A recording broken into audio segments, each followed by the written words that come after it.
যে কারণে আজ বিএনপি ধরাশয়ী। বিএনপির গলদ যে কারণে বিএনপি একাদশ সংসদ নির্বাচনে আওয়ামী লীগের সাথে গলদের মুখে পড়েছে। দীর্ঘ এক যুগ ধরে অব্যাহত বিপর্যয়ের মধ্য দিয়ে রাজনীতি করছে বিএনপি। নানামুখী চাপ ও প্রতিবন্ধকতায় সংকুচিত হয়ে গেছে দলটির রাজনৈতিক কর্মকাণ্ড। কেন্দ্র থেকে তৃণমূল সব পর্যায়ের নেতারাই বিপর্যস্ত নির্যাতন নিপীড়নে। চেয়ারপারসন কারাগারে, ভারপ্রাপ্ত চেয়ারম্যান বিদেশে, হাজার হাজার নেতাকর্মী দুর্বিষহ দিন কাটাচ্ছে জেলে। মোকাবেলা করতে হচ্ছে দলে ভাঙনের বিভিন্ন অপতৎপরতা। এত কিছুর পরও দল ছেড়ে যায়নি নেতাকর্মীরা। ন্যূনতম আস্থার সংকট দেখা দেয়নি শীর্ষ নেতৃত্বের ওপর। সরকারের নানা পদক্ষেপে বিক্ষুব্ধ মানুষের সমর্থনও নিজেদের অনুকূলে, এবং কখনো কখনো তাদের জনপ্রিয়তা ৮০ থেকে ৯০ ভাগ বলেও বছরের পর বছর ধরে দাবি করে আসছে দলটির নেতারা। চরম প্রতিকূল পরিস্থিতিতেও নেতাকর্মীরা যখন দলটির ছায়াতলে ঐক্যবদ্ধ, জনসমর্থনও যখন তুঙ্গে, তখন কেন ঘুরে দাঁড়াতে পারছে না বিএনপি? কোথায় গলদ তাদের? রাজনৈতিক বিশ্লেষকরা এ প্রশ্নের উত্তর খোঁজার চেষ্টা করেছেন। এখন রাজনীতিতে ইউটার্ন নিয়ে দলীয় সরকারের অধীনে নির্বাচনে অংশগ্রহণ করেছিল বিএনপি। গভীর রাজনৈতিক সংকটে পড়া দলটি ঐক্যভ্রণ করে স্বপ্ন দেখছিল একটি অনুকূল পরিস্থিতি ও সুদিনে ফেরার। কিন্তু সে স্বপ্নটি এখন তাদের সামনে দাঁড়িয়েছে সংকটের রূপ নিয়ে। দলটির কর্মীদের এখন দিশা হারানোর দশা। একাদশ নির্বাচনে অংশগ্রহণের যৌক্তিকতা নিয়ে চলছে যুক্তিতর্ক।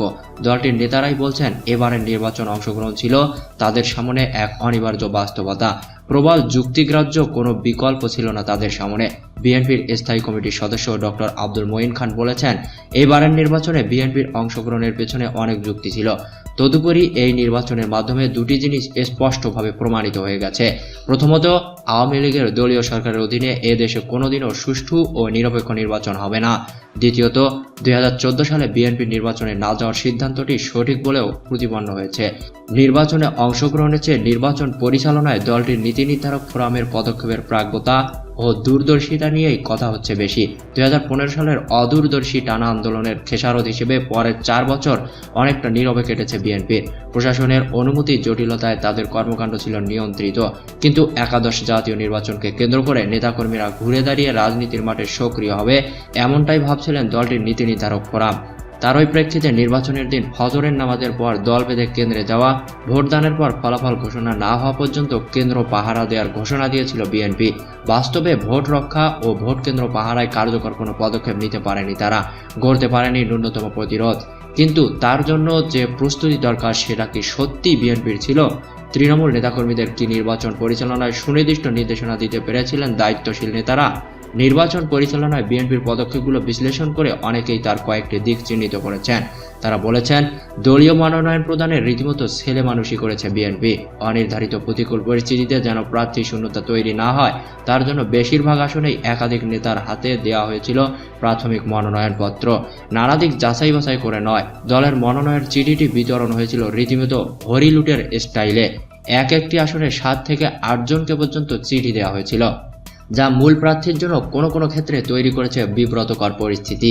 কর্মীরা বুঝতে পারেনি কে প্রথম আর কে দ্বিতীয় বা তৃতীয় পছন্দের প্রার্থী, যার কারণে একক প্রার্থীর প্রতি তৃণমূল নেতারা ঐক্যবদ্ধ হওয়ার সুযোগ পাননি। আইনগত জটিলতায় পড়তে পারেন জেনেও তারা ডজন ডজন আসনে প্রার্থী করেছেন পৌর মেয়র ও উপজেলা চেয়ারম্যানদের। জটিলতায় পড়ছে দেখেও দ্রুত বিকল্প প্রার্থী দিতে পারেনি। তাই শতাধিক আসনে প্রার্থী গণসংযোগের চেষ্টার চেয়ে দৌড়াদৌড়ি করতে হয়েছে উচ্চ আদালত থেকে নির্বাচন কমিশনে।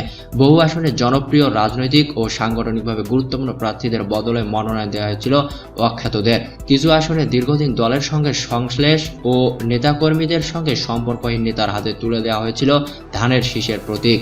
মনোনয়ন বাণিজ্য নিয়ে প্রশ্ন মনোনয়ন বোর্ড এড়াতে পারেননি। মনোনয়ন বোর্ডের কয়েকজনের বিরুদ্ধে এ বাণিজ্যের অভিযোগ এখন সর্বস্তরের নেতাকর্মীদের মুখে মুখে। অর্থের বিনিময়ে প্রাথমিক মনোনয়ন সংগ্রহ করেছিলেন অনেকেই, যাদের অনেকেই হাসিল করেছে চূড়ান্ত মনোনয়নপত্র, যা সংশ্লিষ্ট আসনগুলোর নেতাকর্মীদের মধ্যে হতাশা তৈরি করেছে এবং যার প্রেক্ষিতে তারা নিষ্ক্রিয় ছিলেন নির্বাচনে। জামায়াত নেতাদের হাতে ধানের শীষ প্রতীক দেওয়া ছিল বিএনপির আরেকটি বড় ধরনের ভুল, যা তাদের প্রতিকূলে খুলে দিয়েছে অপপ্রচারের আরেকটি জানালা। এছাড়া বিএনপি নির্বাচনে যাওয়ার ঘোষণায় বলেছিল আন্দোলনের অংশ হিসেবে তারা এ সিদ্ধান্ত নিয়েছেন, কিন্তু সেটা কেমন আন্দোলন ছিল, সে আন্দোলনের ধরন কেমন ছিল, ফলাফল কি হলো, ভবিষ্যৎ কি, সে সম্পর্কে তারা দেশ ও জাতির সামনে কিছুই পরিষ্কার করতে পারেনি। রাজনৈতিক বিশ্লেষকদের মতে রাজনৈতিক দলের সাফল্য ব্যর্থতা নির্ভর করে তাদের সাংগঠনিক ভিত্তি ও ঐক্যের ওপর। বাংলাদেশের রাজনৈতিক মহলে প্রচলিত একটি কথা রয়েছে, আওয়ামী লীগের কেন্দ্র থেকে তৃণমূল একই সুরে কথা বলে। এটা নিশ্চিতভাবেই একটি দলের সাংগঠনিক ভিত্তির নির্দেশক। সাংগঠনিক ভিত্তির প্রশ্নে বিএনপির অবস্থান কোথায়? রাজনৈতিক বিশ্লেষকরা প্রায়ই বলেন, ক্লাব মনোভাব থেকে বেরিয়ে আসতে পারেনি বিএনপি। কেন্দ্র থেকে তৃণমূল সর্বস্তরেই দলটি পরিচালিত হচ্ছে অপূর্ণ ও মেয়াদোত্তীর্ণ কমিটির মাধ্যমে। ষষ্ঠ জাতীয় কাউন্সিলে দলের স্থায়ী কমিটির পরিধি বাড়িয়ে 15 থেকে উন্নীত করা হয়েছিল 19-এ, কিন্তু 2টি পদ শূন্য রেখেই সে কমিটির পথ চলা শুরু হয়। পরবর্তীতে মৃত্যুজনিত কারণে শূন্য হয় আরও 3টি পদ। নীতি নির্ধারক ফোরামের 2 নেতা আগে থেকেই দেশান্তরে পড়ে আছেন আইনি জটিলতায়। চেয়ারপারসন খালেদা জিয়া কারাগারে যাওয়ার পর শূন্য হয়েছে আরও 3টি পদ। বার্ধক্যজনিত কারণে রাজনৈতিক কর্মকাণ্ডে অংশগ্রহণ দূরের কথা, ফোরামের বৈঠকেই অনুপস্থিত থাকেন কয়েকজন। ফলে দলটির সমস্ত সিদ্ধান্ত গ্রহণের চাপ পড়ছে অপূর্ণ নীতি নির্ধারক ফোরামের কয়েকজনের ওপর। অন্যদিকে রাজনৈতিক কর্মী তৈরির সূতিকাগার ক্যাম্পাসগুলোতে তাদের কোনো তৎপরতা নেই। ছাত্রদলের নেতৃত্ব বুড়োদের দখলে। 2 বছর আগেই মেয়াদোত্তীর্ণ হয়ে পড়া কমিটির শীর্ষ নেতাদের বয়স 35 থেকে 45-এর মধ্যে, যাদের সঙ্গে ন্যূনতম যোগাযোগ বা সম্পর্ক নেই ক্যাম্পাসের নিয়মিত শিক্ষার্থীদের। পরিস্থিতি এতটাই খারাপ যে দীর্ঘ 2.5 বছর পর যখন ডাকসু নির্বাচনের উদ্যোগ নেওয়া হয়েছে, তখন ভবিষ্যৎ সংখ্যায় সেখানে অনাগ্রহ পোষণ করছেন আগামী কমিটিতে পদপ্রত্যাশী সংগঠনটির মাঝারি নেতারা। তারা আশঙ্কা করছেন, ডাকসু নির্বাচনকে কেন্দ্র করে নিয়মিত ছাত্ররা আলোচনায় উঠে এলে আগামী কমিটি গঠনে তারা বাদ পড়তে পারেন। ব্যক্তি স্বার্থের জন্য এমন আত্মঘাতী অবস্থান তাদের। যদিও এ ব্যাপারে ইতিবাচক সিদ্ধান্ত নিয়েছে বিএনপি নীতি নির্ধারক ফোরাম। একই পরিস্থিতি অন্যান্য অঙ্গ সংগঠনেও। প্রতিটি অঙ্গ ও সহযোগী সংগঠন চলছে মেয়াদোত্তীর্ণ কমিটির মাধ্যমে, কিন্তু সেগুলোকে সচল করারও কোনো উদ্যোগ নেই তাদের। দলটির সাংগঠনিক দুর্বলতার আরেকটি কারণ, সকল পর্যায়ে কমিটি গঠনে সাংগঠনিক দক্ষতা, কর্মীদের মধ্যে গ্রহণযোগ্যতা ও জনপ্রিয়তার বদলে গুরুত্ব পায় ব্যক্তি স্বার্থ। বেশিরভাগ ক্ষেত্রে দলের একাংশে কোণঠাসা করে নেতৃত্ব তুলে দেওয়া হয় অন্যাংশের হাতে। আর প্রতিবার কমিটি গঠনেও উঠে আর্থিক অনিয়মের অভিযোগ। অনেক ক্ষেত্রে তারা প্রমাণ পাওয়ার পর সে ব্যাপারে শীর্ষ নেতাদের কোনো ব্যবস্থা না নেওয়ায় দায়িত্বপ্রাপ্ত নেতারা পদের বিনিময়ে অর্থ আদায়কে পরিণত করেছে রেওয়াজে। এছাড়া ষষ্ঠ জাতীয় কাউন্সিলে যেসব সিদ্ধান্ত নেওয়া হয়েছিল তার বেশিরভাগই বাস্তবায়ন করতে পারেনি দলটি। বিষয়ভিত্তিক উপকমিটি গঠনের কথাটি রয়ে গেছে কাগজে কলমে। প্রতিটি জাতীয় ও স্থানীয় সরকার নির্বাচনের পর রাজনৈতিকভাবে ঘুরে দাঁড়াতে সাংগঠনিক উদ্যোগ নেয় বিএনপি। একাদশ জাতীয় নির্বাচনের পরও পুনর্গঠনের প্রয়োজনীয়তার কথা বলছেন নীতি নির্ধারকের কয়েকজন। তবে দলটির এমন মনোভাব নিয়ে সন্তুষ্ট নয় তৃণমূল। তারা বলছেন, বড় বড় সিদ্ধান্ত নেন কেন্দ্রীয় নেতারা, আন্দোলন সংগ্রামে তারা নিষ্ক্রিয় থাকেন, সুযোগ পেলে কেবলা পরিবর্তন করেন, সময় মতো ফিরেও আসেন এবং বাণিজ্যের অভিযোগও উঠে তাদের বিরুদ্ধে। কিন্তু প্রতিটি বিপর্যয়ের পর দলকে চাঙ্গা করার নামে কপাল পড়ে তৃণমূলের। দুর্দিনে যারা দলকে ধরে রাখে তাদেরই বাদ দেওয়া হয় পুনর্গঠনে। নির্বাচনে ব্যর্থতার পর দলের নীতি নির্ধারক ফোরামের 2 সদস্য ব্যর্থতার দায়ভার নিয়ে নিজেরা সরে দাঁড়ানোর পাশাপাশি ব্যর্থ নেতৃত্বে সরে দাঁড়ানো উচিত বলে মন্তব্য করেছিলেন। তারা মূলত দলের মহাসচিব সহ নীতি নির্ধারকদের দিকেই ইঙ্গিত করে কথাগুলো বলেছিলেন, কিন্তু সেটাকে ভিন্ন আখ্যা করে প্রচার করা হয় কৌশলে। মহাসচিব তার বক্তব্যে বলেন, দল ভাঙার ষড়যন্ত্র চলছে।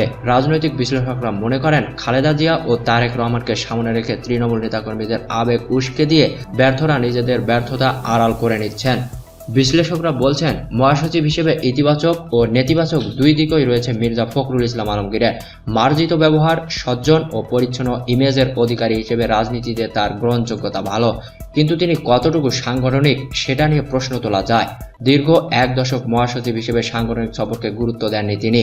সাংগঠনিক সিদ্ধান্ত গ্রহণের ক্ষেত্রেও দৃঢ়তা দেখাতে পারেননি তিনি। দলের কেন্দ্রীয় ও মাঝারি পর্যায়ের কিছু নেতা তাদের কাজকর্মে বারবার প্রমাণ করেছেন ব্যক্তি স্বার্থই তাদের কাছে সবকিছুর উপরে।